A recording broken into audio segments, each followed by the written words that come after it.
economic vitality, this slide refers to partners. We're unique in the state and the nation that we do almost all of our projects through public-private, non-partner, or non-profit partnership. And most of our projects are led by private sector champions. Unique model. So looking at some of our initiatives and status for this year, all of our initiatives are on target, except for our development review process. That one hasn't started yet, so we're waiting for some time on the county manager's calendar and some additional funding to move that forward. That'll be a process similar to what Carson City has done in the past, where permits and processes are looked at from submittal to approval and put into a flowchart process.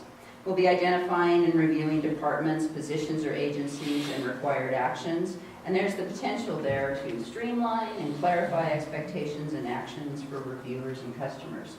So let's take a look at our highlights. So for this last year, it was a priority of the board to take a look and reevaluate redevelopment area number 1. A lot of good infrastructure, water, sewer projects had been done there.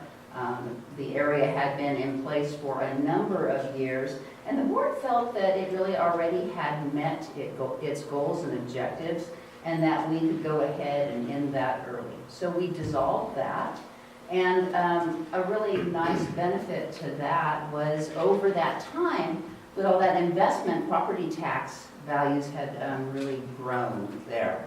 And so when we dissolved the redevelopment area number 1, that increase in property tax went back to many of the taxing entities like the county and the East Fork Fire and the school district, and the list goes on. So that was beneficial to many. Another project that was funded, Ron was mentioning this under redevelopment, was the expansion of the wastewater treatment plant. $4.7 million of that funding came from the redevelopment agency, and that allowed that project to go forward. We were almost at capacity there, so that was really beneficial to those ratepayers, and it had the side benefit of benefiting many of our light industrial areas. We've been really trying to grow manufacturing jobs, light industrial jobs, good paying jobs in Douglas County, so with that extra capacity, we'll be able to continue doing that. Another priority of the board is the South Tahoe Event Center. The environmental review has commenced and the fiscal and economic impact analysis is done. This project too has the opportunities of taking a lot of the seasonal jobs up there and giving them opportunities for full-time jobs.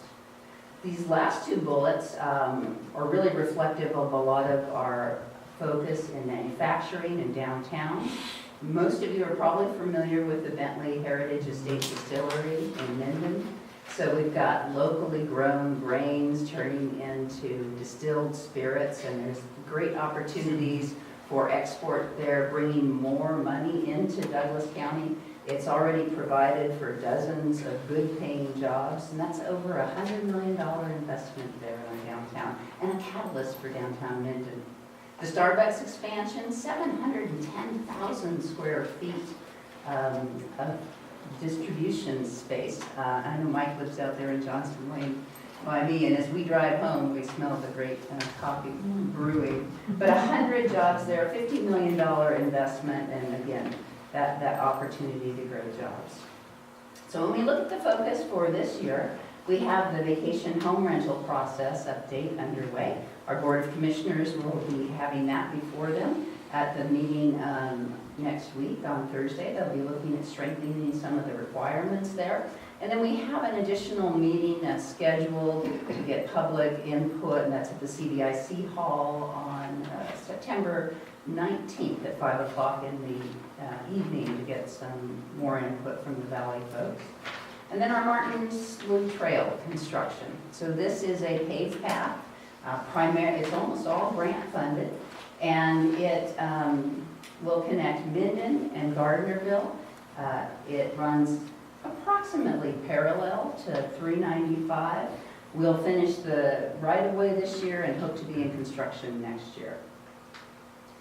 So areas for new initiatives. So I've been hearing a lot from the public, the commissioners, businesses about other things they think we should focus on going forward into the next here. Downtown vibrancy is where I hear a lot of comments. So these are some targeted strategies to help with those chronically vacant commercial buildings in our key downtown areas that are really keeping us from having that active mix of businesses that I think are so important and everybody wants. Small business retention and expansion, that's outreach, training, and resources provided to our local small businesses.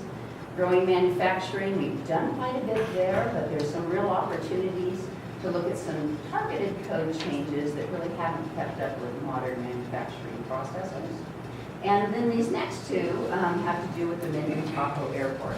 So aeronautical commercial enterprises, don't let the word commercial fool you. Southwest is not going to be flying into the Minden Tahoe Airport. It is a general aviation airport. But we have some significant commercial interest there in a good amount of acreage. And it has the real potential to generate a lot of property tax, and that would be great for the general fund and could fund a lot of other needs that the county has. Same thing with the airport east side hangar development. We have done so many improvements on the east side of our airport with utilities and runways, and we're getting to the point where we'll be able to start developing a lot of hangars there. We already have 30,000 square feet of application for hangars, so it's all about vetting that, going through the leasing and the approval process with the board. And communication, lots of great stuff happening, and we need to do a better job to get that information out to you about why it's so important to the community. Thanks. Thank you.